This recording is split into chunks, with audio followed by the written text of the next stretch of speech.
டேகே டேகேன் கொடிய ஆவியால அந்த பையனுக்கு அன்னைக்கு நடந்தது என்ன? சட்டோஷி இரவு கிளாஸ் முடிச்சுட்டு அந்த பாதை வழியா போய்கிட்டு இருந்தான். அப்ப கைவிடப்பட்ட ஒரு கட்டிடத்துல இருந்து ஜன்னல் ஓரத்துல ஒரு பொண்ணு இவனை பார்த்துக்கிட்டு இருக்கிற மாதிரி கண்டான். அந்த பொண்ணு ரொம்ப பேரழகா இருந்தா. அதை பார்த்துக்கிட்டே இருந்த இவனுக்கு ஒரு பேரதிர்ச்சி. என்ன அப்படின்னா, அவ முழங்கால்களை வச்சு அந்த ஜன்னல்ல இருந்து மேலே ஏறி குதிக்கிறான்.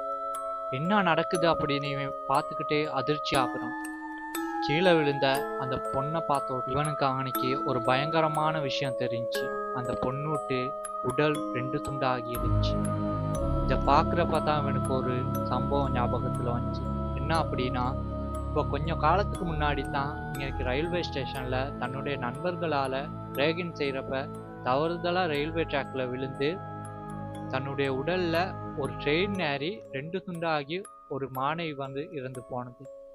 அதை பற்றி நினச்சிக்கிட்டே இவன் அந்த பொண்ணை பார்க்குறான்.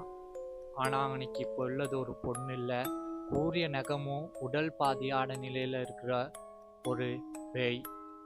ஒரு கையில் கத்தியும் கூரிய நகத்தையும் கொண்டு இவனை நோக்கி வேகமாக வருது.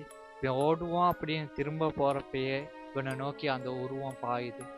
இவன் பயத்தில் பின்னோக்கி விழுகுறான். விழுந்ததோட சேர்த்து இவன் கண்களை இருள் சூழுது. நேரத்தில் ஒரு செகண்ட் இவன் கண்ணை திறக்கிறான். இதெல்லாம் ஒரு பிரம்மா அப்படின்னு நினைக்கிறான். ஆனால் அன்னைக்கு நடந்தது என்ன அப்படின்னா, இவன் கண்ணை திறக்கிறதோட சேர்த்து கூரிய நகத்தோடையும் அந்த கத்தியோடையும் டேகே டேகேயின் ஆவி இவன் மேலே இருந்துச்சு. இவன் பயத்தோட கடைசியாக பார்த்த உருவம் அதுதான். இன்னும் பல கதைகளை இந்த மாதிரி பார்க்க எங்கள் சேனலை சப்ஸ்கிரைப் பண்ணி உங்களுக்கு சப்போர்ட்டை கொடுங்க.